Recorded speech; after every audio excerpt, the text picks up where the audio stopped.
സ്വാഗതം. കാണാത്തതും കേൾക്കാത്തതും. അവർ തകരില്ല. അവരുടെ പ്രത്യാശ യേശുക്രിസ്തുവിലാണ്. കത്തുന്ന മണിപ്പൂരിലെ കലാപത്തിൽ വീടും നാടും വിട്ട് വനത്തിൽ അഭയം തേടിയിരിക്കുന്ന ക്രൈസ്തവരായ ഗോത്രവിഭാഗക്കാർ അവിടെയും പ്രാർത്ഥനയിൽ മുഴുകുന്നു. വിശ്വാസം സാക്ഷ്യപ്പെടുത്തുന്നു. ഒപ്പം ആ വിശ്വാസം നമുക്കുണ്ടോ എന്ന ചോദ്യവും ഉയരുന്നു. പാലായനം ചെയ്തത് 10,000. ജീവൻ നഷ്ടപ്പെട്ടവർ 120ഓളം. ചുട്ടരിക്കപ്പെട്ട ദേവാലയങ്ങൾ തന്നെ 250-ലേറെ. എന്താണ് ഇതിന് കാരണം? ഗോത്രവിഭാഗങ്ങളും ഭൂരിപക്ഷ വിഭാഗമായ മെയ്തേയികളും തമ്മിലുള്ള സംവരണ തർക്കം മാത്രമെന്ന ഉത്തരം 1.5 മാസമായി നാം കേൾക്കുന്നു.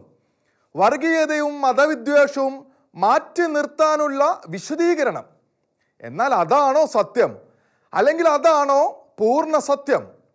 വെളിപ്പെടുന്ന കൂടുതൽ വിവരങ്ങളും മണിപ്പൂർ സർക്കാരിൻ്റെ നിലപാടും കേന്ദ്ര സർക്കാരിൻ്റെ മൗനവും വൈകി മാത്രമുണ്ടായ ഇടപെടലും അതല്ല ബോധ്യപ്പെടുത്തുന്നത്. പീഡനങ്ങളെ ക്രൈസ്തവ സാക്ഷ്യങ്ങളെന്ന് വിശ്വാസ കണ്ണാൽ കാണാൻ കഴിഞ്ഞേക്കും. ക്രിസ്തുവിലേക്ക് കൂടുതൽ പേരെ ആകർഷിക്കുന്ന വിശ്വാസ വളർച്ചയുടെ പുത്തൻ ബീജാവാപനം തന്നെയെന്ന് പ്രത്യാശിക്കാനും സാധിച്ചേക്കും. എന്നാൽ ഇത്രയേറെ പേരെ, ക്രൈസ്തവ വിശ്വാസികളെ തന്നെ ആക്രമിച്ചതിനെ മതവും വർഗീയതയുമില്ലാത്ത നിഷ്കളങ്കമായ പ്രകോപനമെന്ന് ന്യായീകരിക്കുവാൻ സർക്കാരിന് കഴിയുമോ? മണിപ്പൂർ സർക്കാരിനോ കേന്ദ്ര സർക്കാരിനോ? മണിപ്പൂരിലെ എരിയുന്ന യാഥാർത്ഥ്യങ്ങൾ നേരിട്ടു കണ്ട കേരളീയരായ വൈദികരും ക്രൈസ്തവരായ സാക്ഷികളും ചുരുക്കം ചില മാധ്യമ പ്രവർത്തകരും പറഞ്ഞ സത്യങ്ങൾ വ്യത്യസ്തമാണ്. ആക്രമിക്കപ്പെട്ടതും കുരുതി കഴിക്കപ്പെട്ടതും ക്രൈസ്തവരായ ഗോത്രവർഗക്കാരും മെയ്തേയ് ക്രൈസ്തവരും ആണെന്നിരിക്കെ ക്രൈസ്തവ വേട്ട തിരിച്ചറിയാൻ കഴിയാത്തത് ആർക്കാണ്? ഒപ്പം ആസൂത്രിതമെന്ന പോലെ ചുട്ടരിക്കപ്പെട്ട 250-ലേറെ ക്രൈസ്തവ ദേവാലയങ്ങൾ പറയുന്നത് ഏതു കഥ? അത് സംവരണ തർക്കത്തിലെ യാദൃശ്ചിക പ്രകോപനമെന്ന് കരുതാൻ കഴിയാത്തതിന് കാരണങ്ങൾ പലതുണ്ട്. ഒന്ന്, ആക്രമണത്തിൻ്റെ ലക്ഷണം. മെയ്തേയ് ഭൂരിപക്ഷം ന്യൂനപക്ഷ ക്രൈസ്തവരെ അവസരം നോക്കി ആക്രമിച്ചതിൻ്റെ സൂചന. ഗോത്രവർഗക്കാരുടെ സംവരണ വിരുദ്ധ പ്രയാണത്തെ ആക്രമിച്ചതിന് പിന്നിൽ ആസൂത്രണമുണ്ടെന്ന് സൂചിപ്പിക്കുന്നതാണ്. ആക്രമത്തിൻ്റെയും കുരുതിയുടെയും വ്യാപ്തിയും ആഘാതവും. തെളിച്ചു പറഞ്ഞാൽ മെയ്തേയികൾക്ക് പട്ടികവർഗ പദവി നൽകാനുള്ള നീക്കത്തെ ഗോത്രവർഗ വിഭാഗം എതിർക്കുമ്പോൾ അതിൻ്റെ മറവിൽ അവരെ ആക്രമിക്കാൻ ചിലർ പദ്ധതിയിട്ടിരുന്നു എന്ന് ഒന്നാമത്തെ സാഹചര്യ തെളിവായി ചിലരെങ്കിലും ചൂണ്ടിക്കാട്ടുന്നത് പട്ടികവർഗ സംവരണം എന്നത് മെയ്തേയികൾക്ക് മറ്റാരും നിഷേധിച്ചതല്ല എന്നതാണ്. ഗോത്രവിഭാഗം എന്ന നിലയ്ക്ക് പട്ടികവർഗക്കാരുടെ ഗണത്തിൽ മണിപ്പൂരിൽ നിന്ന് ആരെയെങ്കിലും കൂടുതലായി ചേർക്കാനുള്ള അവസരം പിന്നോക്ക വിഭാഗ കമ്മീഷൻ BCC നൽകിയിരുന്നെങ്കിലും മെയ്തേയ് ഭൂരിപക്ഷം ആ സാധ്യത വേണ്ടെന്ന് വച്ചത്രേ. അതു സത്യമെങ്കിൽ തങ്ങളെ തന്നെ ക്ഷത്രിയ വംശമായി കണ്ടുപോന്ന മെയ്തേയ് ഭൂരിപക്ഷം ഗോത്രവർഗ പദവി ആഗ്രഹിച്ചില്ല എന്നല്ലാതെ മറ്റെന്താണ് അതിന് കാരണം? ചരിത്രപരമായി കൂക്കി നാഗ ഗോത്ര വിഭാഗക്കാർക്ക് മെയ്തേയികൾ കൽപ്പിച്ചിരുന്ന അധസ്ഥിതി അവർക്ക് സ്വയം നേരിടേണ്ടി വന്നിട്ടില്ല. മെയ്തേയികളിൽ തന്നെ ചില കൂട്ടർ സമൃദ്ധ ഗണത്തിൽ ചേർക്കപ്പെട്ടിട്ടുണ്ട്. അതുകൊണ്ട് തന്നെ പട്ടികവർഗ പദവി എന്നത് മറ്റു ലക്ഷ്യങ്ങളോടെ ഭൂരിപക്ഷ വിഭാഗം ഉയർത്തി കൊണ്ടുവന്ന പുതിയ ആവശ്യമെന്ന ആക്ഷേപം ബലപ്പെടുന്നു. സന്മോഹി മതവിഭാഗക്കാരായിരുന്ന മെയ്തേയികൾ ഹിന്ദുക്കളായത് 18-ാം നൂറ്റാണ്ടിലാണ്. പാംഹിബ രാജാവ് മണിപ്പൂരിനെ ഹിന്ദു രാജ്യമായി പ്രഖ്യാപിച്ചതു മുതൽ ക്ഷാത്രരായി സ്വയം കരുതിയിരുന്ന മെയ്തേയ് ഭൂരിപക്ഷം മെയ്തേയിലെ തന്നെ ക്രൈസ്തവരും മുസ്ലിങ്ങളുമായ ചെറിയ വിഭാഗത്തെ സാമൂഹിക നിലയിൽ തങ്ങൾക്കൊപ്പം കാണുന്നുമില്ല. അർത്ഥം ഇതാണ്: മെയ്തേയ് ഹൈന്ദവ ഭൂരിപക്ഷം പുതുതായി പട്ടികവർഗ പദവിക്ക് പ്രഥമ ദൃഷ്ട്യ അവകാശമില്ലാത്തവരും ആ പദവി സ്വന്തം ജീവൻ മരണ വിഷയവുമായി ഇതുവരെ കണക്കാക്കാത്തവരുമാണെന്ന്. കാരണം അവർ തന്നെ സ്വയം അധസ്ഥിതരായോ സമൂഹത്തിൽ നിന്ന് വേർതിരിഞ്ഞവരായോ കരുതിയിരുന്നില്ലത്രേ. എന്നിട്ടും സംവരണത്തിന്റെ പേരിൽ മണിപ്പൂരിൽ ഇതെല്ലാം സംഭവിച്ചതിന് കാരണങ്ങൾ വേറെയാണെന്ന് മണിപ്പൂർ ദുരന്തഭൂമി നേരിട്ട് കണ്ടവർ പറയുന്നു. പ്രധാനമായും രണ്ടാണ് ആ കാരണങ്ങൾ. ഒന്ന്, ഗിരിമേഖലയിലെ സ്ഥലങ്ങൾ വാങ്ങാനും കൈവശം വെക്കാനും ഗോത്ര വിഭാഗക്കാർക്ക് മാത്രമേ നിയമപരമായി അനുവാദമുള്ളൂ. ഗിരിമേഖലയിലും വനമേഖലയിലുമുള്ള കാർഷിക ധാതു സാധ്യതകൾ മുതലെടുക്കുവാൻ ഇംഫാൽ താഴ്വരയിൽ ഒതുങ്ങുന്ന മെയ്തേയികൾ ലക്ഷ്യമിടുന്നു.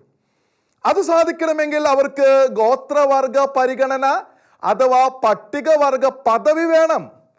വനമേഖലയിൽ കഞ്ചാവ് കൃഷി പോലെ നിയമവിരുദ്ധ സാധ്യതകൾ തേടുന്നവരും മോഹിക്കുന്നവരുമാണ് അതിക്രമത്തിന് പിന്നിലെ ചില പ്രബലരെന്നത് മറ്റൊരു ചൂണ്ടിക്കാട്ടൽ. അതിനായി അവിടെ കാല് കുത്തണമെങ്കിലും പട്ടികവർഗ പദവി വേണം. അതേസമയം മെയ്തേയ് ഭൂരിപക്ഷത്തെ അലോസരപ്പെടുത്തുന്ന മറ്റൊരു കാര്യം ക്രൈസ്തവ വിശ്വാസികളായ ഗോത്ര വിഭാഗങ്ങൾക്ക് വേണ്ടി ക്രൈസ്തവ സഭകൾ നടത്തുന്ന പ്രവർത്തനങ്ങളാണ്. മതത്തിന്റെ പേരിലുള്ള പച്ചയായ വിദ്വേഷമല്ലാതെ ക്രൈസ്തവർ നടത്തുന്ന ആശുപത്രികളും സ്കൂളുകളും മറ്റു സ്ഥാപനങ്ങളും പ്രവർത്തനങ്ങളും വഴി ഗോത്ര വിഭാഗങ്ങൾക്കുണ്ടാകുന്ന മാറ്റം, അതുവഴി തങ്ങളുടെ സംവരണ ആനുകൂല്യങ്ങൾ പൂർണ്ണമായി പ്രയോജനപ്പെടുത്താനും ഗോത്ര വിഭാഗം പ്രാപ്തരാകും. ഒരു നാൾ അവർ തങ്ങളുടെ സാമൂഹിക മേൽക്കോയ്മയ്ക്ക് വെല്ലുവിളിയാകുമെന്ന ചിന്ത മെയ്തേയികളിൽ ചിലരുടെ അസ്വസ്ഥതകൾക്ക് പിന്നിലുണ്ട്. അടിഞ്ഞുകൂടുന്ന ഈ അസ്വസ്ഥതയും ഗിരിമേഖലയിൽ കടന്നുകൂടാനുള്ള മോഹവുമാണ് ഗോത്രവർഗക്കാർക്കെതിരെ അതിക്രമമായി രൂപാന്തരപ്പെട്ടതെന്ന് ദുരന്തഭൂമി കണ്ടവർ പറയുമ്പോൾ അത് പാടെ നിഷേധിച്ചുകൊണ്ട് മണിപ്പൂരിൽ സമാധാനം കൈവരുത്താൻ കഴിയില്ല സർക്കാരിനും. ഇതുവരെ ഭജിച്ച മൗനം മറന്നുകളയാം, പക്ഷേ മണിപ്പൂരിലെ സത്യം പുറത്തു വരണം. അവിടുത്തെ ക്രൂരതയെ തള്ളിപ്പറയണം. അതിക്രമങ്ങളുടെ പ്രേരക ശക്തികളെ പുറത്തു കൊണ്ടുവരണം. ക്രൈസ്തവികതയോട് ചേർന്നു വളർന്ന ഗോത്ര വിഭാഗങ്ങളെ ഞെരുക്കാനും ഇല്ലായ്മ ചെയ്യാനും തനത് ലക്ഷ്യങ്ങളോടെ ഭൂരിപക്ഷം ശ്രമിക്കുന്ന പ്രവണത അവസാനിപ്പിക്കണം. സർക്കാർ ഒപ്പമാണെന്ന തോന്നൽ അത്തരക്കാർക്ക് ഉണ്ടാകാത്ത വിധം നിയമവാഴ്ച ഉറപ്പാക്കണം. സംഭവിച്ച ദുരന്തവും ഗോത്രവർഗ വേട്ടയും മണിപ്പൂരിലെ സർക്കാരിൻ്റെ നിശബ്ദ പിന്തുണയോടെയല്ലെന്ന് ആർക്ക് ന്യായീകരിക്കാനാകും? അങ്ങനെയൊന്നില്ലെങ്കിൽ മണിപ്പൂർ ഇപ്പോഴും ശാന്തമാകാത്തത് എന്ത്? ഉത്തരം അജ്ഞാതമല്ല, പക്ഷേ അത് എന്നേക്കുമുള്ള പഴങ്കഥയായി മാറണം. വേട്ടയാടപ്പെട്ടവർക്ക് ജീവിതം തിരിച്ചു നൽകണം. മതിയായ സുരക്ഷിതത്വത്തോടും നഷ്ടപരിഹാരത്തോടും കൂടെ. മണിപ്പൂർ രാജ്യത്തിൻ്റെ മുറിവാണ്. ഇപ്പോഴത്തെ നിലയ്ക്ക് അപമാനവും. എങ്ങനെ വ്യാഖ്യാനിച്ചാലും ന്യൂനപക്ഷങ്ങളുടെ അരക്ഷിതത്വ ബോധമാണ് അതിൻ്റെ ആകത്തുക. ഒരു പക്ഷേ ചിലയിടത്തെങ്കിലും ഉന്മൂലന ഭീതിയും. അത് നീക്കുന്ന നടപടിയാണ് കേന്ദ്ര സർക്കാരിൽ നിന്ന് പ്രതീക്ഷിക്കുന്നത്. വിദ്വേഷ പ്രവണതകളെ നീക്കുന്ന നടപടി. മുൻ കർണാടക സർക്കാരിൻ്റെ മതപരിവർത്തന നിരോധന നിയമം അത്തരമൊരു വിദ്വേഷ നീക്കമായിരുന്നു. അത്തരം നീക്കങ്ങൾ രാജ്യത്തെ ശക്തിപ്പെടുത്തുമെന്ന് വ്യാമോഹിക്കേണ്ടതില്ല. വിദ്വേഷ നിർമ്മിതിയിൽ നിന്ന് മണിപ്പൂരിനെ മോചിപ്പിക്കാൻ കേന്ദ്ര സർക്കാർ തയ്യാറാകുമോ? മതനിരപേക്ഷ ഇന്ത്യ അത് ശക്തമായി ആവശ്യപ്പെടുന്നു. വേദനയിലും ധർമ്മരോഷത്തോടെ ക്രൈസ്തവ സമൂഹവും. അമൽ ജ്യോതി കോളേജുമായി ബന്ധപ്പെട്ട ചില സംഭവങ്ങൾ ക്രൈസ്തവർക്ക് മറ്റൊരു പാഠം കൂടി നൽകുന്നു.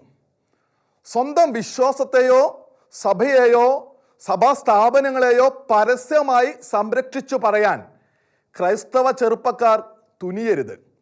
തുനിഞ്ഞാൽ അവരെ വകവരുത്തുവാൻ സജ്ജരായി സൈബർ ഇടത്തിലെങ്കിലും ആളുകളുണ്ട്. അവരിൽ നാമമാത്ര ക്രൈസ്തവരുമുണ്ട്.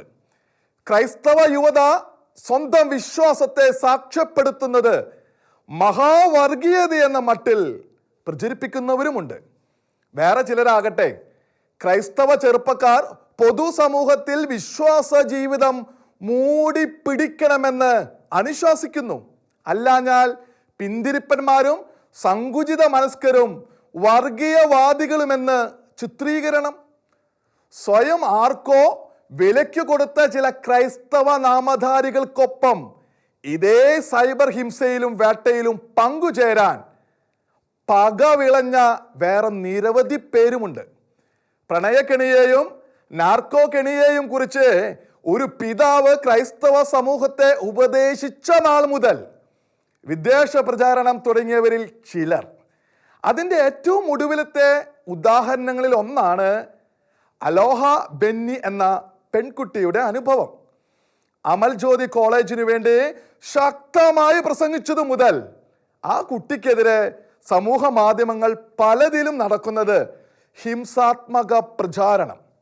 പ്രസംഗത്തിന്റെ ക്ലിപ്പിംഗ് പ്രദർശിപ്പിച്ച് വർഗീയവാദി എന്ന് താറടിക്കാനുള്ള ശ്രമം. കാപട്യവും ദുഷ്ടലാക്കും പേറുന്ന ചില യൂട്യൂബ് ചാനലുകളിലും അവയിലെ അഭിപ്രായ പ്രകടനങ്ങളിലും അത് തകൃതിയായി തുടരുന്നു. ഒരു കൂട്ടർക്ക് കപട മതേതരത്വമാണ് നോവിന് കാരണമെങ്കിൽ മറ്റു ചിലർക്ക് സമുദായ പക. അത് ആർക്കെന്നും എന്തിനെന്നും പ്രത്യേകം പറയേണ്ടതില്ല. എന്താണ് അലോക ചെയ്ത തെറ്റ്? വിദ്യാർത്ഥിനി ജീവനൊടുക്കിയതിനെ തുടർന്ന് അമൽ ജ്യോതി കോളേജിനെതിരെ നടന്ന സമരങ്ങളെ കുറിച്ച് 2 കാര്യങ്ങൾ വ്യക്തമാക്കി. കേൾക്കുന്നവർക്ക് ബോധ്യമാകുന്ന വിധം. ഒന്ന്, സമരം എന്ന പേരിൽ കോളേജിനെതിരെ ആസൂത്രിതമായി നടന്ന പ്രത്യക്ഷ പരോക്ഷ ആക്രമണങ്ങളിൽ പങ്കെടുത്തത് മുൻ പറഞ്ഞ പകയുടെ വാഹകരും അവർ നിയോഗിച്ചവരുമാണെന്ന്. 2, അതിൽ പങ്കെടുത്ത സ്ത്രീ വേഷങ്ങളിൽ പലരും പ്രണയകെണിക്ക് സഹായകരാണെന്നും ഇത്തരം സംഭവങ്ങൾ തൻ്റെ നാട്ടിൽ ആവർത്തിക്കുന്നുണ്ടെന്നും. സമരത്തിൽ പങ്കെടുക്കാനെത്തിയ സ്ത്രീ വേഷങ്ങൾ ഏത് കൂട്ടരാണെന്ന് കോളേജ് അധികൃതർക്ക് മാത്രമല്ല, അവരെത്തിയ വാഹനങ്ങളും അവയുടെ ഉറവിടങ്ങളും തിരിച്ചറിഞ്ഞവർക്കെല്ലാം ബോധ്യപ്പെട്ടതാണ്. സമീപകാലത്ത് ജീവനൊടുക്കിയ മറ്റു പെൺകുട്ടികൾക്ക് വേണ്ടി വാ തുറക്കുക പോലും ചെയ്യാത്ത സ്ത്രീവേഷങ്ങൾ ശ്രദ്ധ എന്ന പെൺകുട്ടിയുടെ പേര് പറഞ്ഞ് ശിരസ് മൂടി അമൽ ജ്യോതിയിലേക്ക് പ്രയാണം നടത്തിയതിൻ്റെ പ്രേരണ എന്തെന്നറിയാൻ ഏറെ ഊഹക്രയുകയൊന്നും ആവശ്യമില്ലല്ലോ. അവരെ നടത്തിയവരെ ബാധിച്ചതും അവർ സ്വന്തക്കാരിൽ കുത്തിവെച്ചതുമായ ക്രൈസ്തവ വിരുദ്ധതയുടെ കനമറിയാൻ എവിടെയും പോകേണ്ടതുമില്ല. വിദ്വേഷം പേറുന്ന ഇക്കൂട്ടരാണ് ക്രൈസ്തവ സ്ഥാപനങ്ങളെ ഏറ്റവും ഒടുവിൽ അമൽ ജ്യോതിയെ തകർക്കാനുള്ള ശ്രമങ്ങളെ നിശ്ചിതമായി എതിർത്തതിനെ പെൺകുട്ടിക്കെതിരെ സമുദായ വിദ്വേഷം ആരോപിച്ചതും കമന്റുകളിലൂടെ വിദ്വേഷം വിതറിക്കൊണ്ടിരിക്കുന്നതും. അത്ഭുതപ്പെടേണ്ട, അവരുടെ നാവാകാൻ ചില നാമമാത്ര ക്രൈസ്തവർ തന്നെ ബിഷപ്പിനെതിരെ വർഗീയത ആരോപിച്ചു കേമത്തം നടിക്കുന്നതും സമൂഹ മാധ്യമ കാഴ്ച തന്നെ. ഇത് ക്രൈസ്തവർക്ക്, പ്രത്യേകിച്ച് ക്രൈസ്തവ യുവതയ്ക്കുള്ള പാഠമാണ്. നിങ്ങൾ സ്വന്തം വിശ്വാസത്തെയും സഭയെയും പരസ്യമായി ഉയർത്തിപ്പിടിച്ചാൽ വിശ്വാസത്തിൻ്റെ ശത്രുക്കൾക്കത് കനത്ത വിഘാതവും ആഘാതവുമാകും. പ്രണയക്കെണിക്കെതിരെ ഒരു ക്രൈസ്തവ പെൺകുട്ടി ഇത്ര ശക്തമായി പറയുന്നത് തങ്ങളുടെ ഗൂഢ പദ്ധതിക്ക് കനത്ത വിഘാതമുണ്ടാക്കും എന്ന ചിലരുടെ രോഷം ചെറുതല്ല. അതുതന്നെയാണ് അവരുടെ സൈബർ ആക്രമണങ്ങളുടെ അടിസ്ഥാനം. ഇതിന് ഉത്തരമാകേണ്ടത് കൂടുതൽ ക്രൈസ്തവരുടെ പ്രതികരണങ്ങളാണ്. യേശു ക്രിസ്തുവിലുള്ള വിശ്വാസത്തെയും സമുദായത്തെയും ഉയർത്തിപ്പിടിക്കാൻ കൂടുതൽ അലോഹമാരും ആൺകുട്ടികളും മുന്നോട്ട് വന്നാൽ പരാജയപ്പെടുക തന്നെ ചെയ്യും വിദ്വേഷ നീക്കങ്ങൾ. കാണാത്തതും കേൾക്കാത്തതും അടുത്ത ആഴ്ച ഇതേ സമയം.